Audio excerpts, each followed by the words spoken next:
बिस्मिल्लाहिर्रहमानिर्रहीम। अस्सलामु अलैकुम वरहमतुल्लाहि वबरकातुहू। उम्मीद करती हूँ आप चाहोगे खैरियत से होंगे और मेरी दुआ है अल्लाह हमेशा आपको अपने हिफ्ज़ व अमान में रखे, अपनी रहमतों बरकतों के साए तले रखे, आमीन।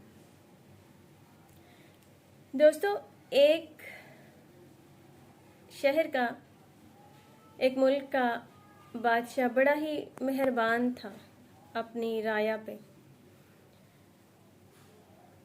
तो उसने 100 किलोमीटर लंबी सड़क बनाने का फ़ैसला किया। जब वो सड़क बन गई तो उसने अपने 3 वज़ीरों को भेजा ताकि ये मालूम करके आए कि कहीं सड़क में कोई कमी बेशी तो नहीं रह गई, आया वो उसी तरह आलीशान बनी है जिस तरह वो चाहता था। तीनों वज़ीर इस बात का जायज़ा लेने के लिए गए तो उनमें से एक वज़ीर शाम को वापस आया और उसने कहा कि बादशाह सलामत, सड़क तो बहुत ही खूबसूरत बनी है, लेकिन एक मसला है कि वहाँ पे एक जगह पे कचरा पड़ा हुआ है। अगर वो कचरा वहाँ से उठा लिया जाए तो सड़क की खूबसूरती को 4 चांद लग सकते हैं। इसके बाद दूसरा वज़ीर आया तो उसने भी बादशाह को यही हाल अहवाल सुनाया।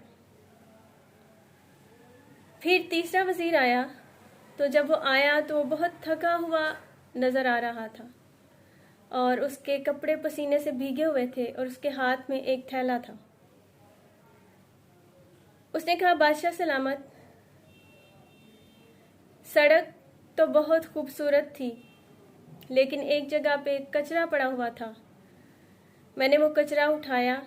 अगर मैं वो ना उठाता तो सड़क बहुत ही गंदी सी मालूम हो रही थी।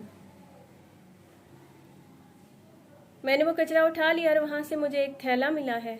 ये थैला मैं आपको दे रहा हूँ, लेकिन मुझे इसीलिए आने में देर होगी कि मैंने वो कचरा वहाँ से साफ़ किया है और अब माशाल्लाह से जो सड़क है उसकी खूबसूरती को 4 चांद लग चुके हैं। बादशाह ने जब ये सुना तो उसने कहा, ये थैला जो है इसमें पैसे हैं और ये मैंने ही वहाँ रखवाया था और वो कचरा भी मैंने ही वहाँ गिराया था। मैं ये देखना चाहता था कि कौन कितना इस बात पे अमल करता है, तो ये तुम्हारा इनाम है। तो दोस्तों, कहने की बात ये है कि हम भी ऐसे ही करते हैं, बातें बहुत करते हैं, दावे बहुत बड़े बड़े करते हैं, लेकिन जब अमल की बारी आती है तो हम अमल नहीं करते। लेकिन जब तक हम अमल नहीं करेंगे हम कामयाब नहीं हो सकते। अपने मुल्क को रोशन करने के लिए हमें अमल की ज़रूरत है। यही था आज का पैगाम। खुश रहिए, मुस्कुराते रहिए।